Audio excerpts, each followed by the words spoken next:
There is a moment, potentially somewhere in your 20s, maybe later in your life, in the 50s, or maybe earlier in your life, where it hits you.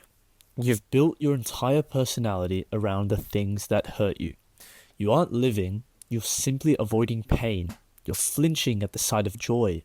You're mistrusting other people's peace. And it's not because you're weak, but instead it's just because you're excellent at surviving. You learnt it very young. Maybe no one ever taught you how to feel safe. So you adapted. You kept your voice down, you read people's moods before they spoke to you, and you turned your needs into silence and your pain into drive. You got very good at pretending things never bothered you, and that you didn't need help, and that you were fine on your own. And for a while it did work, you became functional, even successful. But underneath all of that, you were simply surviving. On the edge, even. You were hyper aware, you were tired, always tired, because surviving is exhausting. It takes absolutely everything and it gives nothing back.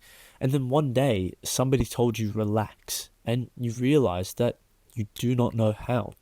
Because relaxing means letting go of control. It means trusting somebody else to hold that weight for you. And your whole body resists it because the moment that you stop scanning for danger, you feel exposed. You feel raw and you feel childlike. This isn't just trauma. This is a lifestyle of conditioning. You were taught, and maybe it wasn't directly, but you were taught that love is conditional, that your comfort is earned, and that safety is a luxury that you cannot afford. So even when life gets better, you don't. You're still bracing for the next blow and you're still expecting abandonment in those quiet moments. You're calling it realism, but instead it's just fear, wearing logic like its mask. You don't know how to receive. You don't know how to receive a compliment or a soft touch or maybe even a quiet afternoon by yourself. All of it feels suspicious, like it's something you'll owe for later. So you push it away and you resent it. You stay busy and you stay distracted and you stay numb. To tell you the truth, survival isn't meant to be a home. Survival mode isn't some sort of permanent thing. It's just a bridge. It's something that you were never supposed to stay with. And the longer you do stay with it, the more it costs you. It costs you intimacy, it costs you peace, and it costs you presence.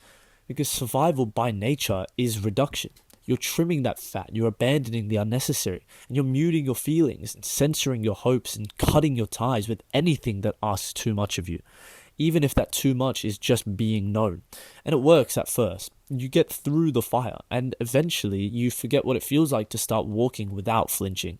You start calling isolation peace. You confuse your numbness with strength. And it gets harder to remember. You were once soft. You were once curious, and you used to ask questions without fearing all of the answers. You used to laugh with your whole chest, enjoying the moment, dreaming of things just for the hell of it. But survival mode does not allow that. Instead, it turns your dreams into liabilities, and it turns your laughter into just noise. Vulnerability turns to risk.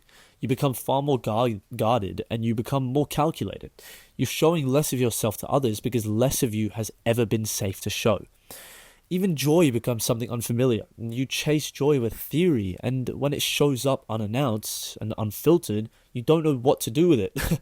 You'll wait for it to vanish from your life, and you'll sabotage it and test it, because even if it ends on your terms, at least you don't have to feel it being ripped away from you. That is what survival preaches and teaches you. Always have an exit plan, even for happiness. But the cost of that is when you arm yourself against pain, you also block out love. When you close the door to grief, you trap yourself with it because the door swings both ways. You don't get to selectively go numb whenever you like. And before long, you're watching life from behind the glass wall. You're present, but you're unreachable. You're known, but you're not felt. You become that kind of person which other people call strong. But you feel hollow on the inside. You're the kind of person that helps everyone else but never reaches out. And the kind who says, I'm fine, so often that you forget what being not fine even is. And deep down within that, there is a part of you that is screaming. And it's not screaming for attention. It's not screaming for rescue. But it's screaming for rest. And it's screaming for relief. It's screaming for that chance to feel safe in your own skin once again. However, safety isn't something that you find by accident. It's something that you practice, and it's something that you learn slowly and intentionally. You learn to stay in your body when you're uncomfortable. You learn to sit in silence without assuming that you've done something wrong. And you learn to let somebody in even when it's terrifying. Because healing isn't a return to who you were, it's the creation of who you were always meant to be. Because the world taught you to shrink.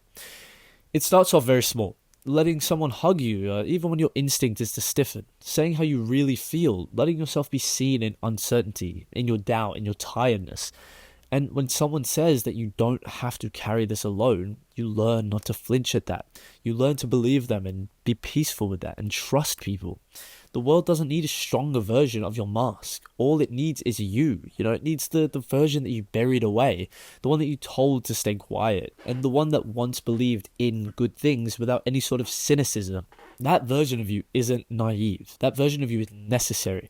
It is the part of you that remembers what you're doing all of this for. Because at the end of the day, survival is about fear. However, living should be about love. Living is about joy. And you cannot do both of these at the same time. There is no applause for coming out of survival mode. It's not something that people would consider a milestone for you. No one hands you a certificate just for choosing softness over strategy. But something will change within you. Your voice will even out and your shoulders will drop. You will stop narrating your life as if you're preparing for some sort of defense. And for the first time, maybe ever in your life, you will breathe without bracing. And that is when you know, and that is when you will know that you're not surviving anymore. You're now living. That was a mess of a script. Sorry, whatever. Next video. Thanks.